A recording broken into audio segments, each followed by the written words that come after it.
everyone. Thank you for joining us in our Ask All You Want About IVF live session today. We are very happy that we have Datuk Dr. Hatta and Dr. Cheong together with us, clearing out all our doubts and answering all we have to ask about IVF. So let's give them a big applause. Thank you for making the time to join us. Thank you. Hello, everyone. Hi, everyone. Okay, so we'll jump straight to the first question. So first question we have here is, saya sudah berkahwin masuk 12 tahun, tapi saya masih belum mempunyai anak. Umur sekarang 38 tahun. What should I do? So the question is again, saya mempunyai saya sudah berkahwin 12 tahun, correct? Tapi tidak punya anak, and sekarang saya 38 tahun. Yes. I will answer in Malay. Since it's in Malay. Sebenarnya puan perlu datang berjumpa doktor secepat yang mungkin. Kerana umur sudah menjangkau ke hampir 40-an.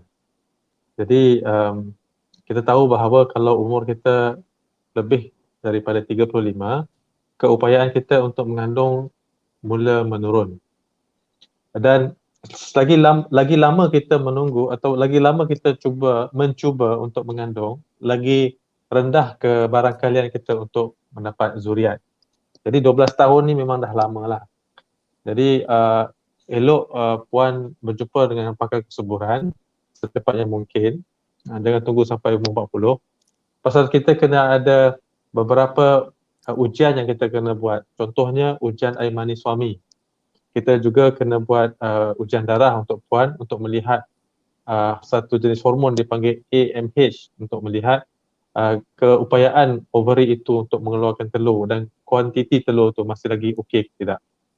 Dan sebenarnya puan perlu kepada rawatan IVF memandangkan usia puan hampir 40 dan juga memandangkan puan sudah mencuba lebih daripada 10 tahun. Jadi datang berjumpa dengan doktor segera. Thank you, Dr. Hatta, for clearing that. So our next question is actually very similar to our first question. It says, hello, saya sudah berkahwin mau masuk 4 tahun. Sudah still kosong, mau sangat ada baby. Tapi I have problem with period tidak menentu. Okay, I will take that question. So, first of all, macam Dr. Hatta mention tadi, biasa kalau sudah cuba 4 tahun, kita advise kena jumpa doktor sudah. Sebab kalau ikut standard, normally kalau sudah cuba 1 tahun, masih tiada news, masa itulah yang kena start checking ujian subur. So, one good news is, kalau bagi sesiapa yang period tak tentu, kita agak tahu masalah di mana. So biasa telur yang tidak subur. Maksud kilang telur mungkin sehat, tapi telur tu tidak akan grow, tidak akan jadi matang and tidak ovulate, kita panggil ovulation. So patient macam ini kalau dengan bantuan ubat subur, kita panggil ovulation induction, chances is very good. So ramai patient dengan problem ini, maksud tidak ovulate, mereka boleh berjaya menjadi pregnant tanpa rawatan yang complicated. You don't even need IUI or IVF. So sometimes dengan rawatan ovulation induction itself, some get pregnant quite easily. Ada yang very lucky after, rawatan 1 kali then terus pregnant. So, but the thing is, you should still see the doctor to find out if this is the treatment that you really need. Thank you, Dr. Cheong, for clearing that. So our next question is, saya sudah 2 tahun berkahwin, masih menunggu dan berusaha untuk mengandung. Period saya sentiasa teratur dan tepat, tapi masih belum ada baby. Teringin sangat ada baby sebab mau kejar umur. Teringin buat IVF juga, tapi tidak tahu mau bermula dari mana. And Saya juga mau tahu kos IVF ini, dan kalau IVF terus menjadikah? Okey. Banyak soalan ni. Nanti Ya. mungkin saya boleh jawab separuh dan Dr. Cheong mungkin boleh jawab separuh yang lain. Lebih-lebih lagi mengenai kos tu. Ya. Jadi 2 tahun kita tidak tahu berapa umur puan pasal tidak dinyatakan di sini. Tetapi ya 2 tahun mencuba, sebenarnya kalau ikutkan istilah infertility ialah ketidakupayaan untuk mendapat zuriat setelah setahun mencuba. Setahun mencuba. Maknanya setahun anda telah mencuba dengan suami tapi masih lagi belum dapat zuriat, ya. Tapi kena regular lah secara kerap melakukan hubungan kelamin dan sebagainya, tapi tidak lagi mendapat anak selepas setahun. Masa itu sebenarnya boleh datang jumpa doktor untuk mendapatkan rawatan. Jadi 2 tahun ni sebenarnya memang masa dia untuk berjumpa dengan doktor lah. Konsepsi yang selalu orang tersilap ialah di mana kita rasa bila kita punya period datang setiap bulan, telur kita akan datang atau kita subur. Tak semestinya, ya. Kadang-kadang period datang setiap bulan tetapi telur tu mungkin ada masalah untuk keluar. Satu. Nombor dua, kita juga tidak tahu keadaan suami puan macam mana. Maknanya kalau air mani dia tu okey ke, ada masalah ke, kurang ke, atau tiada air mani, dipanggil azoospermia. Jadi memang saya syorkan yang puan datang berjumpa dengan doktor secepat mungkin, dapatkan rawatan. Kita kena buat penyiasatan dulu, kita kena ambil darah, kita kena ambil ujian air mani, kita kena buat ultrasound, scan untuk melihat rahim tu normal ke tidak, ada fibroid ke tidak.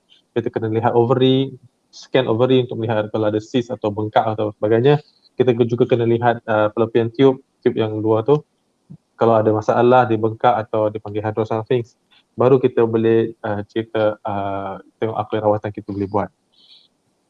Terlagi nak buat IVF tapi tak tahu macam mana nak bermula. Dr. Cheong, macam mana tu?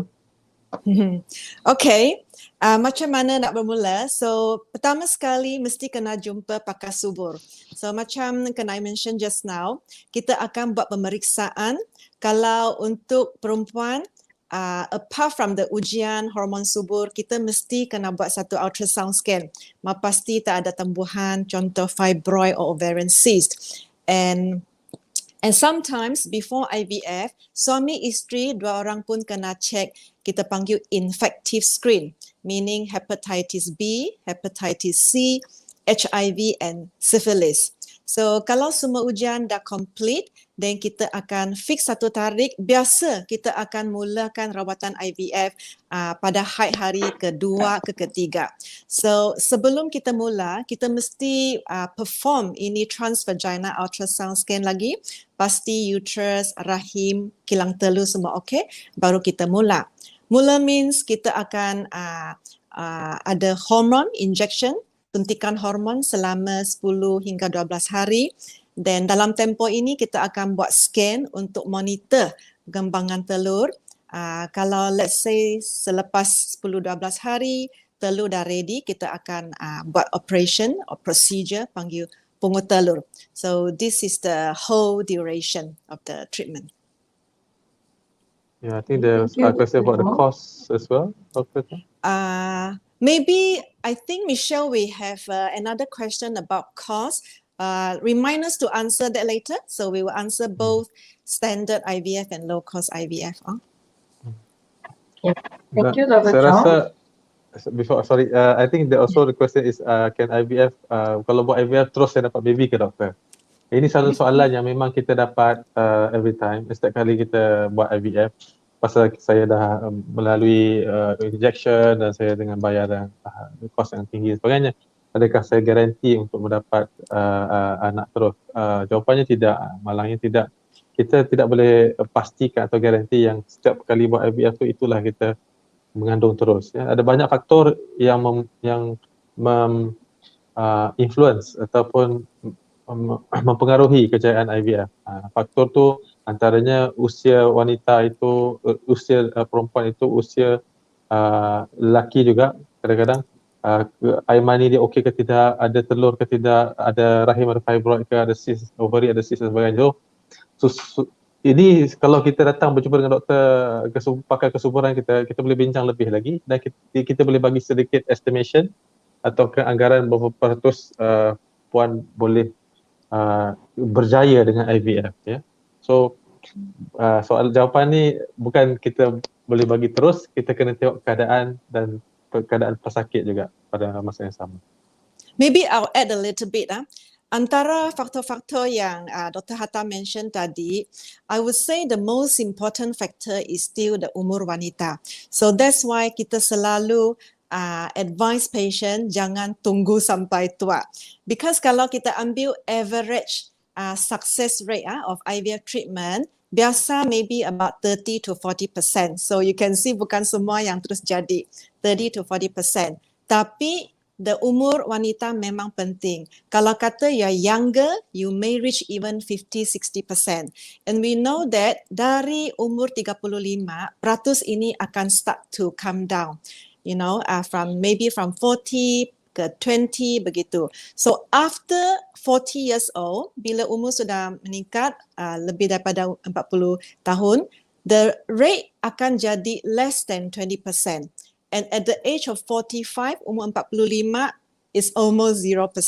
So whatever masalah kesuburan, at the end of the day, is still the umur wanita yang the most important factor yang decide you punya success rate. So the message is, don't delay your treatment. Thank you, Dr. Cheong. So this is a very good question. If you're not sure where to start, at the end of today's session, we are actually giving out 2 fertility package for both husband and wife worth 218. So stay tuned until the last of the session. We will announce our winner of the day. So let's continue to our next question. Is, can I jump to IVF without need to go through cycles of Clomid and IUI? Can I jump to IVF without need to go to cycles of Clomid and IUI? First, don't jump anywhere, nanti jatuh. Actually, we have to look at the condition, your condition. For instance, some people, they need to do IVF right away, of course, especially those with sperm problem. Say, for instance, the sperm count is very low, or maybe you don't have sperm, what we call azoospermia, where we need to retrieve your sperm from the testes. That means in this kind of condition, you have to do IVF. Also, if you have a condition where both your fallopian tubes are blocked or damaged or for whatever reason, and then you know there is no fertilization because that's where the fertilization happens in the fallopian tube. So in this kind of condition, you really need to jump straight to IVF. And otherwise, you probably can try Clomid and IUI first if you don't have any other problems. That means in a condition where we call unexplained infertility. That means so the tubes are normal, the ovaries are producing eggs, and the sperm is normal, with normal morphology, motility, and count. Then maybe we can try IUI with Clomid. Otherwise, like I said, you have to go straight to IVF if you don't have all this, if you have a lot of problems in your tubes, your sperm, as well as your ovulation. Thank you, Dr. Hatta. I think Dr. Hatta also answered our next question. It says, sekiranya isteri sudah dicek tiada masalah dan suami sudah dicek bahawa motility sperm tidak mencapai standard, adakah sesuai nak buat IUI atau IVF? Ya, itu saya dah katakan tadi bahawa kalau motility sperm tidak mencapai standard, kemungkinan kita mungkin kena buat IVF terus. Okay. Yeah. So I hope this answers your question. So we'll go through to the next question. I am a pharmacist from Tawau. Would like to ask, to travel long hours after embryo transfer can affect IVF success rate? Okay, I'll take that question. No, so don't worry about the long hours of traveling. most important, you shouldn't exhaust yourself. So sometimes I do have outstation patient. They need to fly back to where we are from, or travel long hours by driving on the road. As long as it's a smooth and relaxing journey, it should be okay.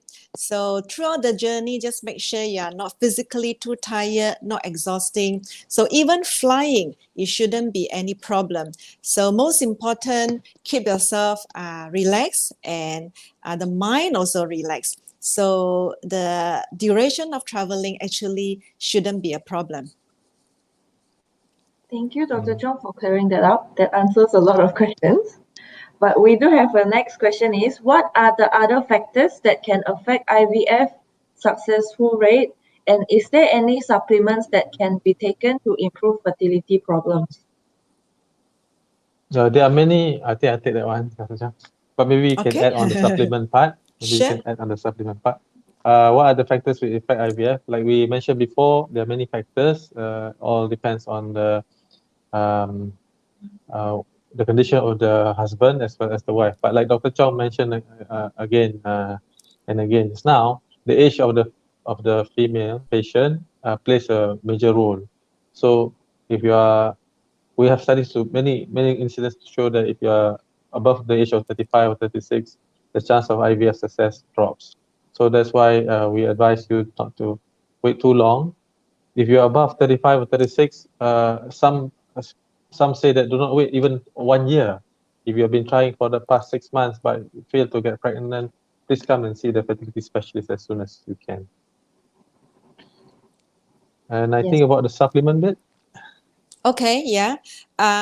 Or maybe before we touch on supplements, the general advice I will give is, first of all, we start with your lifestyle.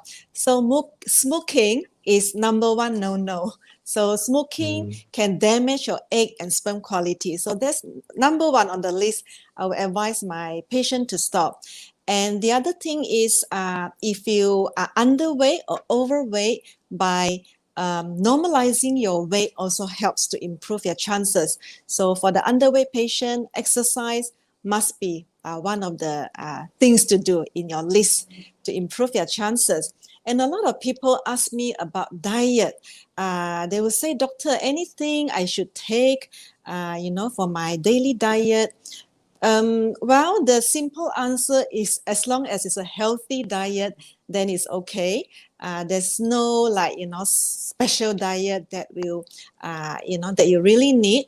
But when it comes to supplements, apart from the usual pre-pregnancy folic acid supplementation, some supplements do improve your chances of success. For example, vitamin D. So some of my patients, or most of my patients, before they embark on IVF, I will do a blood test to check their vitamin D level. Surprisingly, Asian ladies, even though it's a tropical countries in many of the Asian countries, Asian women do have a common problem of having vitamin D deficiency.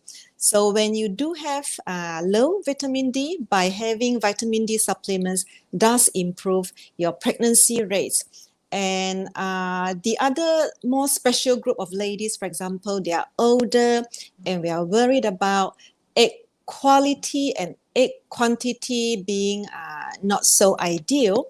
There are also supplements that we will recommend to try to improve that. So yes, there are supplements that we can recommend to you. I also like to add a bit to when it comes to supplements and all the things that which is a benefit to your fertility.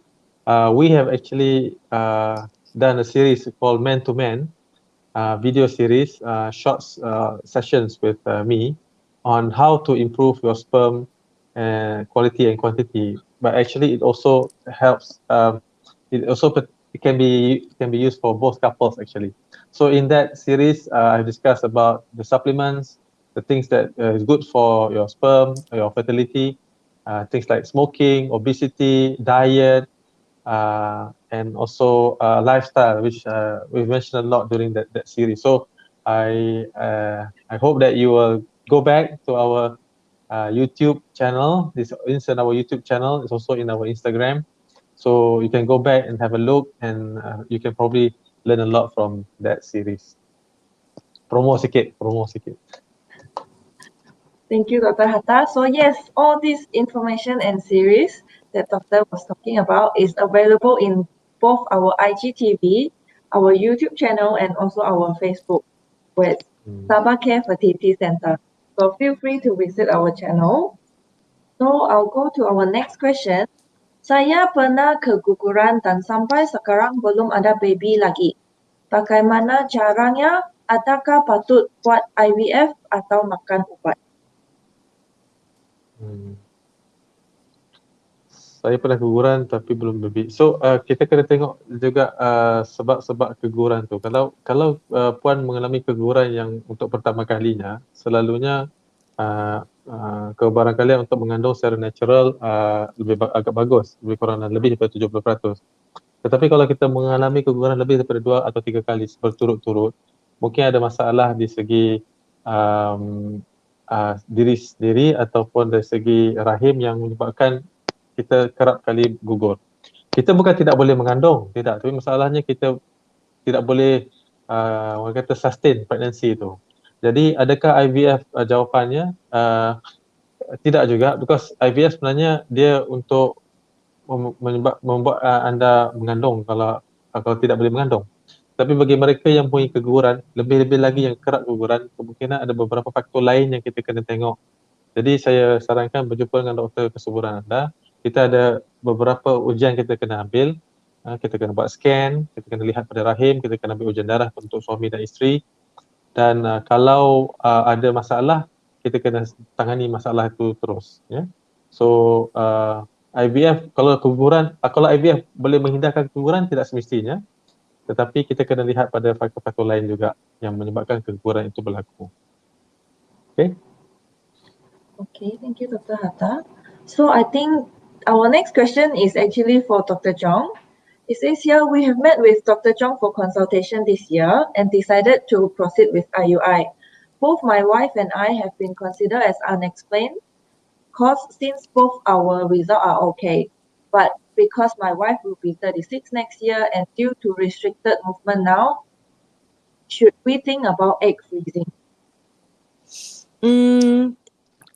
Good question. So I think, yes, IUI actually, I can say is suitable because you are facing the problem of unexplained infertility.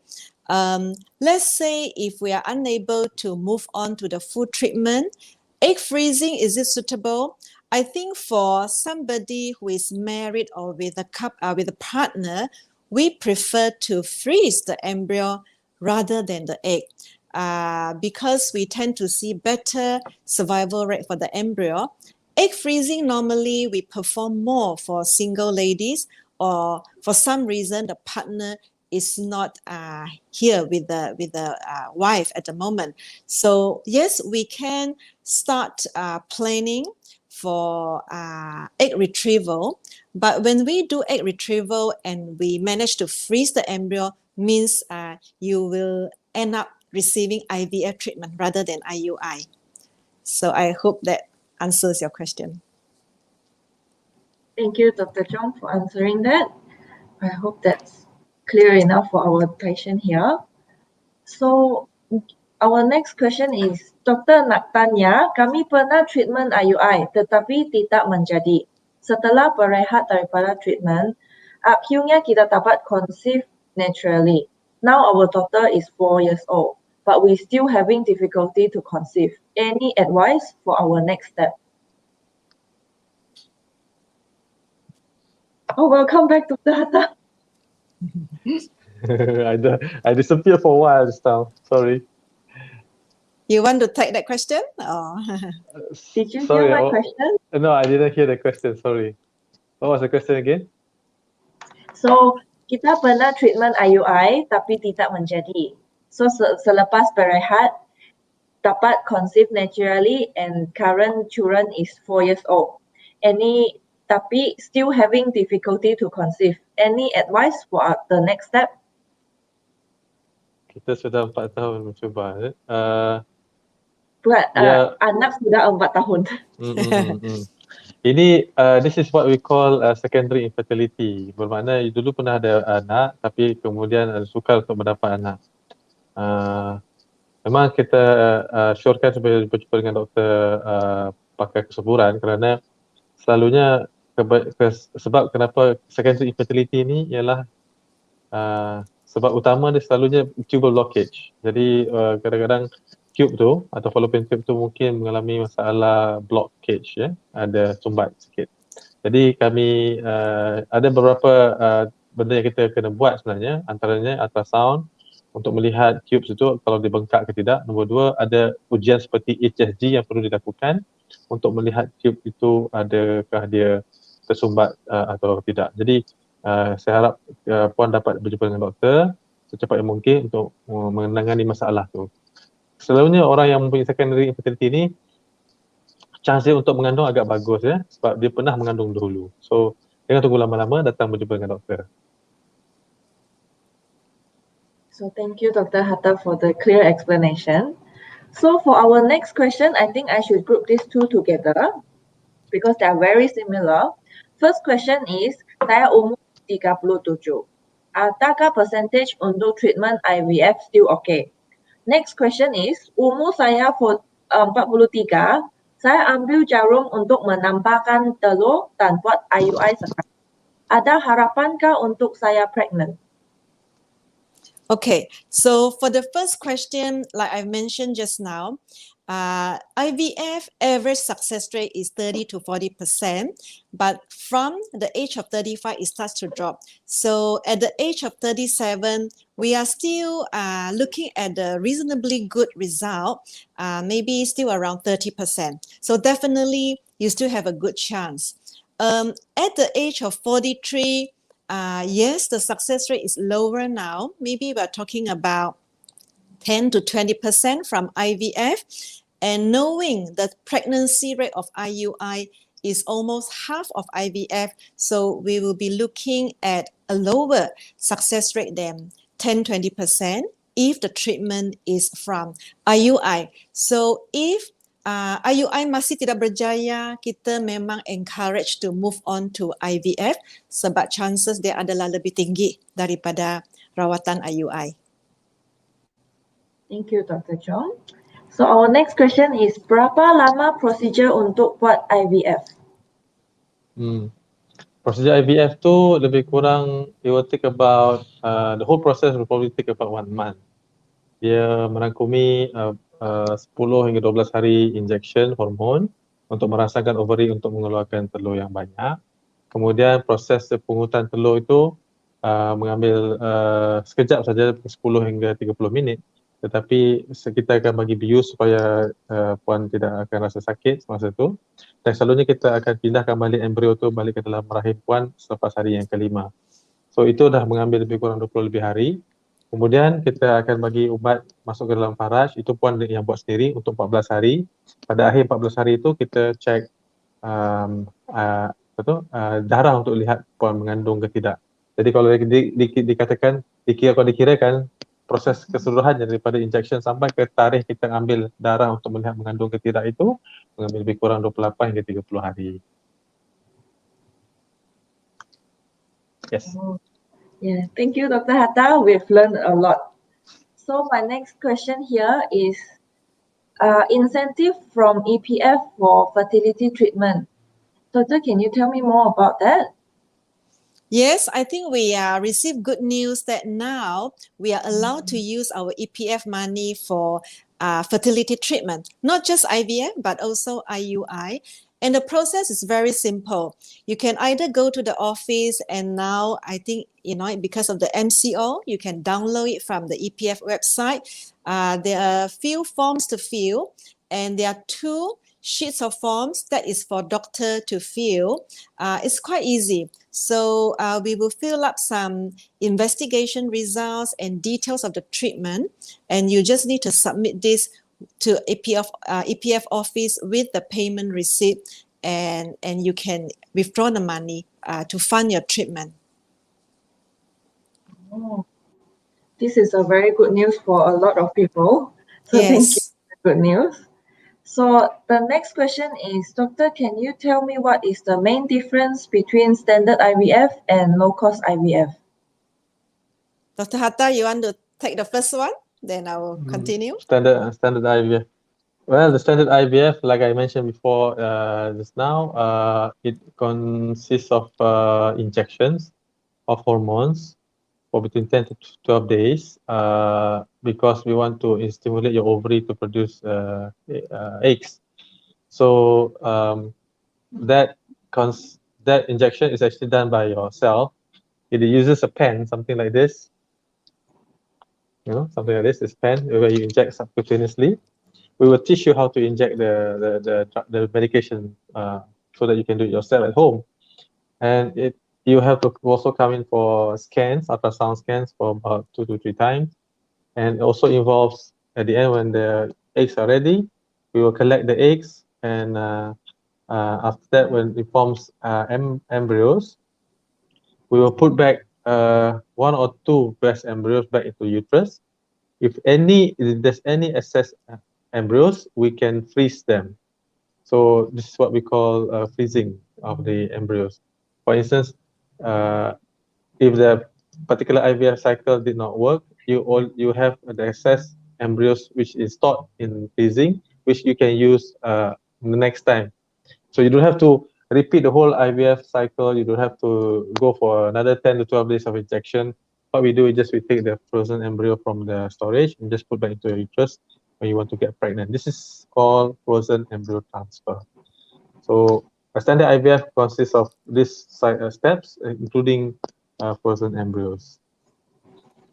While low cost, yes. So let me continue. So I will touch a little bit more on the cost. So very roughly, standard IVF at our center range from 16,000 to 18,000. And we do have a low cost IVF, or you can call it low stimulation IVF, and it's close to 9,000. And what is the difference between these two in terms of cost and treatment difference? So standard IVF is more expensive because we end up using more drugs.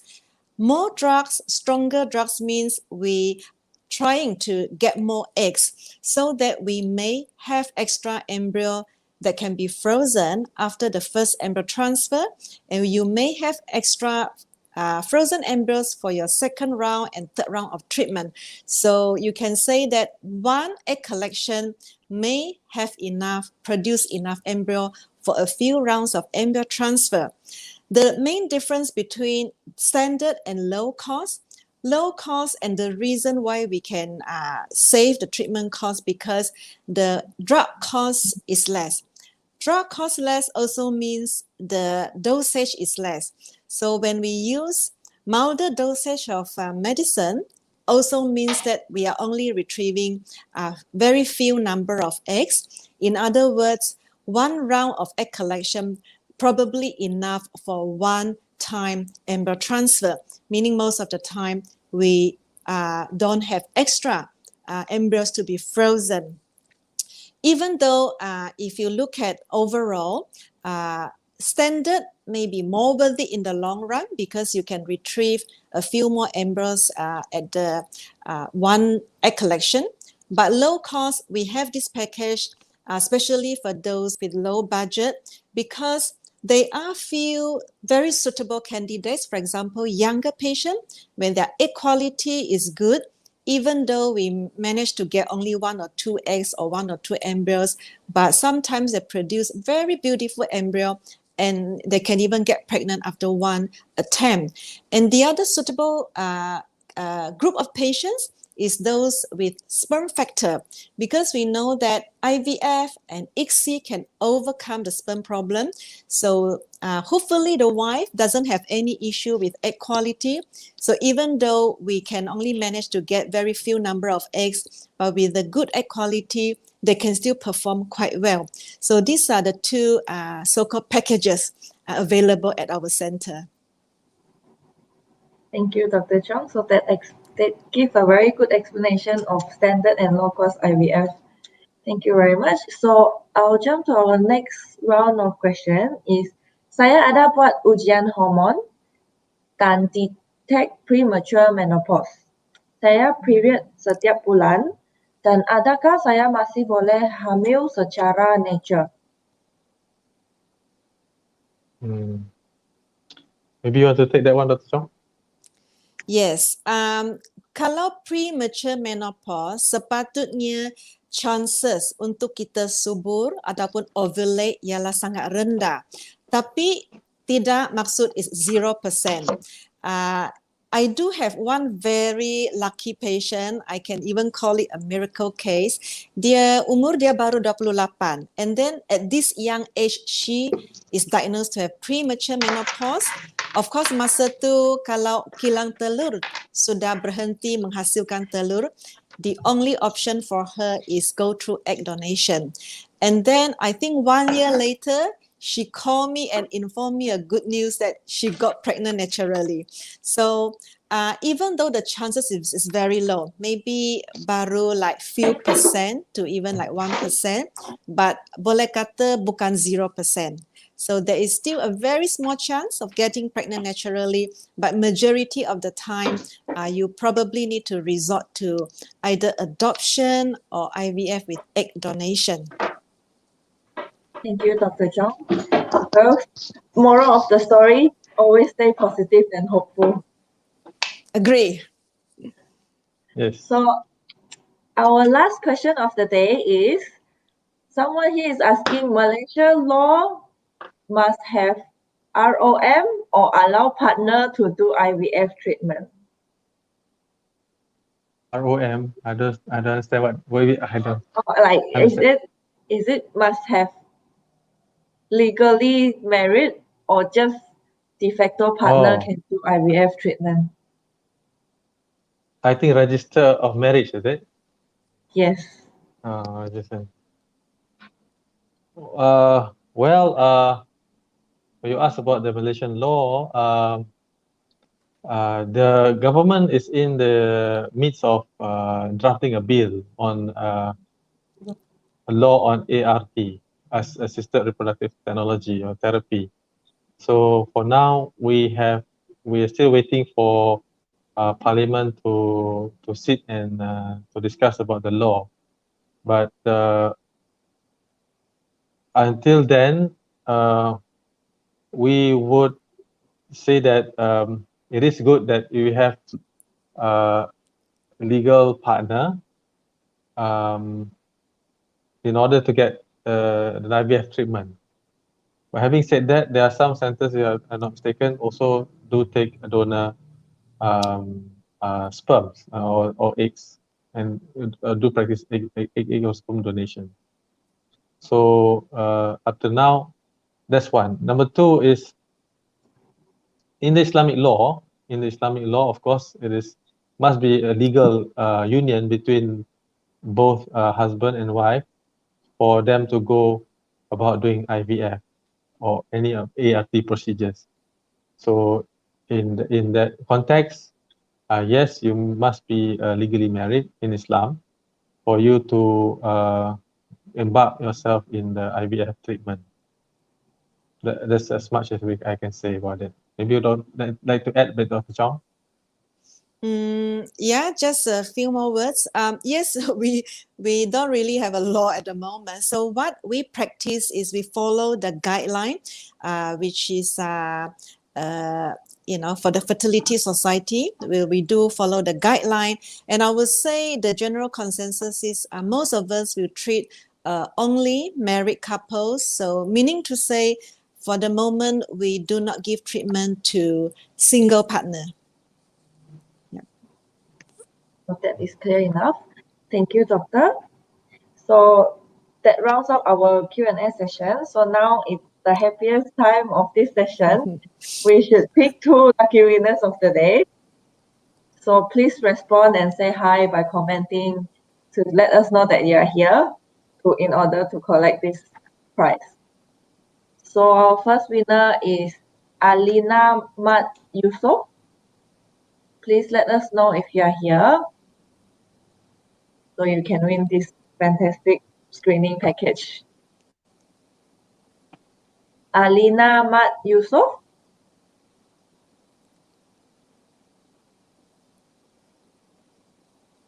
Calling once, Alina. Calling twice, Alina. I see a lot of hi here. Hi, hi, hi. Yeah. Everybody's hiing. Hi. Yeah. Unfortunately, Alina is not here. So lucky for people that says hi. I'll pick another winner from you guys. So our next winner will be